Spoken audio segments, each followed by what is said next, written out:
Hello guys के छ हल्ली चल्ली आई होप सबै ठिकै छ होइन सबैको ठिकै होला मेरो पनि ठिकै छ होइन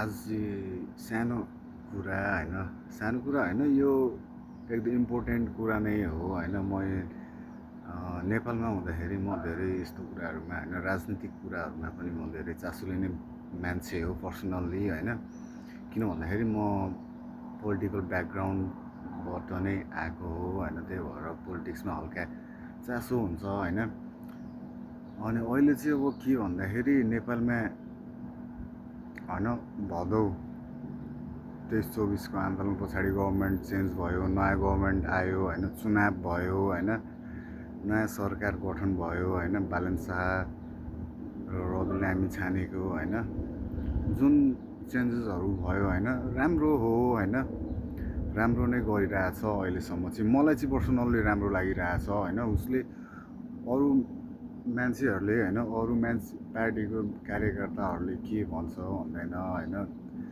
जनताको आँखामा भ्रम चढ्न सकेको हुन्छ होइन तर एज अ होल होइन यो नयाँ सरकारले गभर्मेन्टले होइन राम्रो कामहरू गरिरहेछ किन भन्दाखेरि यिनीहरू फर्स्ट टाइम आएको हो नेपालको राजनीतिमा होइन अनि यिनीहरूले चलाइरहेको गभर्मेन्ट पनि फर्स्ट टाइम हो अनि त्यही भएर होइन अलिक टाइम लाग्छ लाइक फर इक्जाम्पल 5 इयर्स हेरौँ न त होइन 5 इयर्ससम्ममा केही न केही चेन्जेस त धेरै नै हुन्छ नि त होइन किन भन्दाखेरि होइन मैले थाहा पाएदेखि होइन नेपालमा चाहिँ त्यही पुरानो दल क्या अब पहिला चाहिँ अब कुन कुन दल थियो भन्दाखेरि मैले थाहा पाएसम्म एमाले काङ्ग्रेस अनि हलो थियो एउटा एउटा सद्भावना हातछाप थियो होइन त्यतिखेर मैले थाहा पाउन्जेलसम्मको यो पहिला धेरै अगाडिकै कुरा हो होइन त्यतिन्जेलसम्म 30-35 वर्षसम्ममा होइन कसले चलायो भन्दाखेरि सरकार त्यही एमाले काङ्ग्रेस होइन राप्रपा होइन हलो छाप फेरि त्यही काङ्ग्रेस एमाले होइन यताउता होइन अनि पछि गएर माओवादी आयो होइन प्रचण्डले पनि चलायो होइन अनि बाबुराम भट्टराईले चलायो होइन यिनीहरू चाहिँ यसरी नै होइन एउटाले छोड्छ अर्को आउँछ होइन प्रचण्डे छोड्छ सेरे आउँछ सेरेको कार्यकाल सकिन्छ के अरे उखाने बा आउँछ होइन केपी ओली बा आउँछ फेरि उखानेको सकिन्छ यता सेरे आउँछ उता फेरि प्रचण्डे आउँछ यिनीहरूको चाहिँ यसरी नै चलिरहेछ क्या अब होइन 30-35 वर्षदेखि होइन 30-35 वर्षसम्म यिनीहरूले के गर्यो भन्दा होइन नगर्ने होइन त्यसको लागि केही गरेको छ होइन त्यस्तो देखिनै गरी चेन्जेसहरू भएको पनि छ अलिअलि होइन नभएको त्यसलाई फेरि भन्न सकिँदैन किन भन्दाखेरि होइन त्यो भएको कुराहरू भएको नै भन्नुपर्छ होइन बाटोघाटोहरू भयो होला होइन अब अनि हेल्थ सेक्टरमा केही भयो होला अनि इन्डस्ट्रियल सेक्टरहरूमा पनि केही भयो होला तिनीहरूको पारामा तर धेरै चाहिँ उठेर गयो इन्डस्ट्रिजहरू होइन तर नेपालमा चाहिँ के भयो भन्दाखेरि 30-35 वर्षसम्म चाहिँ होइन त्यस्तो मान्छेले देख्ने गरी होइन अथवा इन्टरनेसनल लेभलमा देखिने गरी चाहिँ केही नै भएको छैन तर यो नेताहरूको चाहिँ होइन ठुल्ठुलो घर बन्यो होइन यिनीहरूको जीवनशैलीमा चेन्ज भयो होइन अनि यिनीहरूको आफन्ती होइन छोराछोरीहरूमा चेन्ज भयो होइन यिनीहरू भनेको चाहिँ होइन अब चाहिँ यो आफ्नै लागि मात्र गरे क्या 30-35 वर्षसम्ममा होइन जनताको लागि के गर्यो भन्दाखेरि हात लागु शून्य क्या होइन केही पनि गरेन भएको कल कारखाना होइन उद्योग धन्दाहरू पनि बन्द भयो अनि त्यस पछाडि अब भ्रष्टाचार होइन हरेक क्षेत्रमा भ्रष्टाचार होइन अब सानो कुरादेखि लिएर होइन जे गर्नुपर्छ नि होइन हरेक क्षेत्रमा भ्रष्टाचार क्या अब यिनीहरूको पालामा होइन एटलिस्ट अहिले अब नयाँ गभर्मेन्ट आएको छ होइन 5 वर्षको लागि होइन लगभग दुई तिहाईकै होइन बहुमतकै सरकार भनौँ होइन 100 दिन हुँदैछ 100 दिनमा धेरै नै राम्रो काम गर्यो जस्तो लाग्छ क्या मलाई चाहिँ होइन मेन काम भनेको चाहिँ होइन यिनीहरूले के गरिदियो भन्दाखेरि होइन भ्रष्टाचार चाहिँ रोकियो होइन माछाहरू ठुलो माछाहरू समातिदिन्छ होइन फर इक्जाम्पल लाइक होइन विष्णु पौडेल होइन समात्यो नि त जे भए पनि होइन अनि त्यसै गरी अझै पनि धेरै मान्छेहरू समात्न बाँकी छ होइन नेपालमा त अब भ्रष्टाचार धेरै नै छ नि त हरेक सानो लेभलदेखि लिएर हाई लेभलसम्म पनि भ्रष्टाचार छ क्या। अब यहाँ पैसाको धेरै चलखेल छ होइन। मेन कुरा भनेको भ्रष्टाचार रोकिँदैछ होइन, भ्रष्टाचारीहरूलाई कारबाही हुँदैछ होइन, सुशासन कायम भएको छ होइन।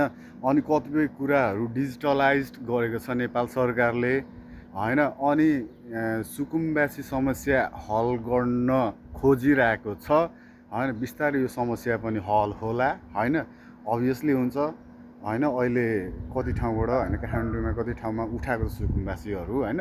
तर यो समस्या पनि हल हुन्छ होइन, नहुने भन्ने कुरा हुँदैन होइन। अनि जे गरिरहेछ जे होस् ब्यालेन्स सरकारले राम्रै गरिरहेछ होइन।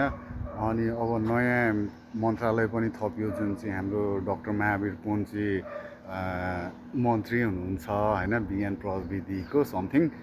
अनि त्यो चाहिँ खुसीको कुरा हो होइन, केही चेन्जेसहरू आइरहेछ होइन। मान्छेहरूले चाहिँ होइन यो सरकारले केही गरेन त्यो सरकारले केही गरेन होइन। अब एमालेको झोलेहरू, काङ्ग्रेसको होइन झोलेहरू, अनि यो माओवादीको यो बन्दुकधारीहरू होइन अनेक भन्छ होला क्या। अब यसले ब्यालेन्स सरकारले गरेन होइन, 100 दिनमा गर्नुपर्ने काम गरेन। अरे भाइ तिमीहरूले होइन 30-35 वर्षसम्ममा गर्न नसकेको कुराहरू ब्यालेन्स सरकारले गरिरहेछ। रवि लामिछानेको सरकारले गरिरहेछ, ब्यालेन्स सरकारले गरिरहेछ, नयाँ मन्त्रीहरूले गरिरहेछ, थुप्रै चेन्जेसहरू आइरहेको पनि छ, देखिरहेको पनि छ मान्छेहरूले होइन। त्यही भएर होइन जे होस् सपोर्ट गरौँ होइन नयाँ सरकारलाई। अलिक देखिने गरिने चाहिँ चेन्जेस हुनलाई होइन अलिक टाइम लाग्छ होइन। एउटा घर बनाउन त होइन कम्तीमा 4-5 महिना लाग्छ भन्दाखेरि होइन एउटा देशको कुरा हो होइन। अभियसली यसमा टाइम लाग्छ होइन।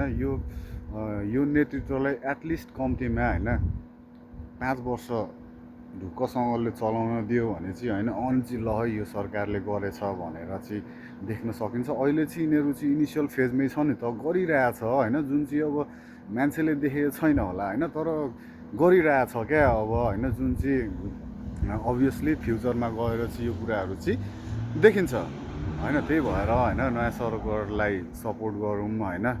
हुन चाहिँ म फेरि होइन कुनै पार्टीको सदस्य पनि होइन, केही पनि होइन होइन। जस मलाई अब मैले देखेँ नि त होइन, बच्चैदेखि देखिरहेको छु क्या काङ्ग्रेस एमाले होइन, माओवादी प्रचण्ड हलो होइन। अनि जुवा के अरे हातछाप के छाप होइन, यिनीहरू बच्चैदेखि देखेको हो क्या। अब एटलिस्ट होइन यङ जेनेरेसन छ होइन, हेरिदिउँ न त के छ होइन। अभियसली सबैको पोजिटिभली नै लिनुपर्छ होइन। अनि चेन्जेसहरू पनि भइरहेको छ गाउँघरतिर पनि होइन। त्यही भएर आत्तिहाल्नुपर्ने कुरा केही छैन होइन। अरू पार्टीको झोलेहरूले होइन, पार्टीको झोलेहरूले के भनेर होइन मान्छे जनताको दिमागमा भ्रम छोड्न खोज्छ। तर प्लिज भ्रममा नपर्नुहोस् होइन। ब्यालेन्स सरकारले चेन्ज गरिरहेछ, नयाँ सरकारले जेनजी सरकारले चेन्ज गरिरहेछ, अभियसली गर्छ पनि होइन। Thank you.